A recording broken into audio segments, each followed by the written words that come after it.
Alright, I'm going to show you another video, but first I want to show you the first one that I found of Brian Forster, and this is it right here. Like a statue. Alright, stop right there now. This is a statue. You can see it's a statue, and it's a huge statue. And as you come down through this, and it's laying down, it's been broken, and watch what happens as you go down. Look at this. Boom. Boom. Okay, there it is. Very strange weathering. They weren't, you know, who's expecting this to be inside of these statues? Nobody. But there's the ribs. Now I do, because this is what I do, and I can see the pattern of the anatomy, and the lung, and the liver, and this and that, and it's all coated with granite, and granite is not a natural stone. Granite has no metals in it. And I've done very close understanding of granite, and it always ends up in being piled up in what they call intrusions, which are not supposed to be there, and they're layered intrusions and things as well, which means they could put a layer on and another layer on, another layer on it, and there's no metals, and they are always found near what they call orogenies, and the orogenies are heavily metalled, mineralized areas that are also intrusive because they are the product of dead creatures. Alright, well, I was just talking about the granite. This is a granite countertop. There's actually, it's in my house. There's about 30 feet of this granite, and this is the only particular piece of metal that I can find in the whole countertop right there. Now, metals are in everything. And now I want to show you the other thing. You see this rust color? That is the color of the arterial blood. And you see these little black bits? Those little black, see them over around there? Those little black bits are the vein blood, and they seal off in they're blue in the body and they're black in blood and mud fossils. And you can see that there's just a tiny taste of metal. There's no other metals in this whole thing. It's all mineral that they use to make these statues. They use it to make all the statues. You see this? These are granular. These are chunks. Nothing. It's created like this in homogeneous little chunky things. It's crazy. They crushed this all up. They used alchemy. They extracted the gold and the precious metals and ended up with this. Got missed. Case closed. Alright, this is another Brian Forster video, and he's graciously allowed me to show these. And he goes and he looks around for things and tries to explain them. And that's exactly what I do, only I do it kind of in miniature, and he does it out in the big places.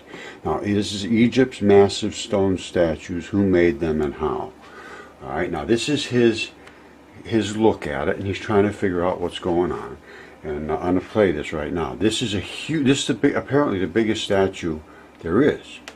And I believe it is the same thing as the other statue he showed, that I showed you before. This one is as well, and here we go. They are conservatively estimated at weighing 1,000 tons of...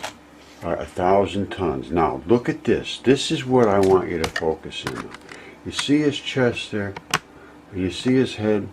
The lighting is not good, but it's not all that bad. Now, I have a chest here from a mud fossil that still has the bones there. You can see where it was. Here it is right here. Hold on a second.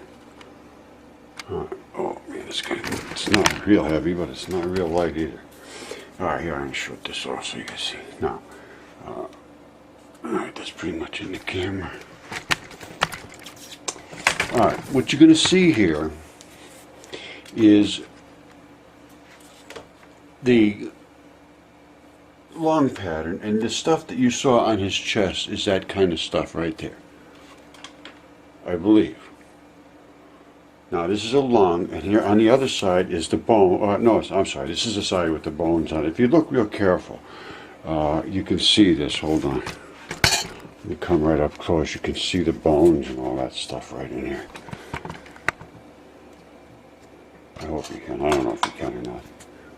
But they're there. There's bones in here. There's bones over here. See that one right there?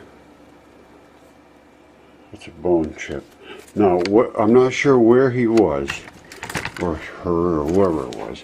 And what condition, but you see how you got the this side here has the lobes of the lung, and it's been real washed out. Apparently, it was in some kind of a watery pattern, and it's a lung, and I'm not sure whether that's the back or the front, but it's one or the other, and that is the same. I'm going to show you again the guy's chest, and you see the red, and you see the black, you see all this bunchy, bubbly looking stuff. That's what happens when creatures die in these conditions, and they are petrified, mineralized, and so forth with this. Now, this is in a different area, in a desert or whatnot, I'm not sure. So the conditions were a little bit different. This one I showed you was a little more wet. So let's watch it and see what happens. But you see all that stuff there? That's exactly what happens in these mud fossils. They get all that bumpy looking stuff. You know, obviously it's the stuff from the guy's chest. This is his lung tissue and everything.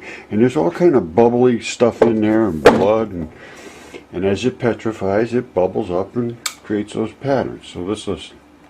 A piece.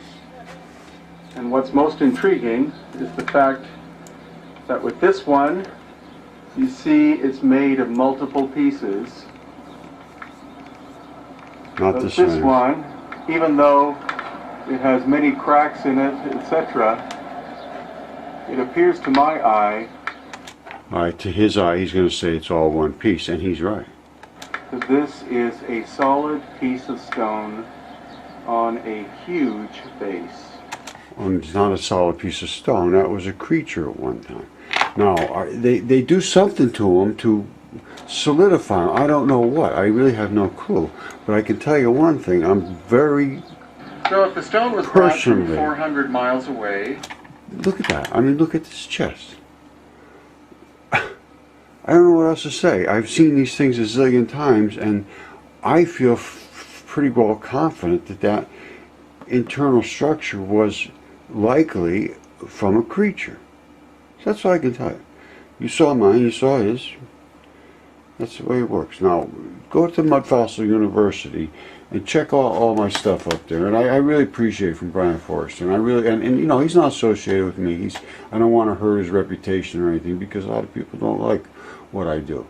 But it's just the way it works. I'm not doing it to hurt anybody. I'm doing it because it is what it is, and I want to show what it is, because nobody else will do it, because they're all scared. And that's just a fact. Alright, it's Mud Fossil University, and here it is, and there is zillions of things up here, and they're all very, very credible. Nobody's arguing with me that I know of. You know, they just won't go up there and look because they're afraid. So that's the case. Mud Fossil University, and on YouTube it's Mud Fossil Original Research Group.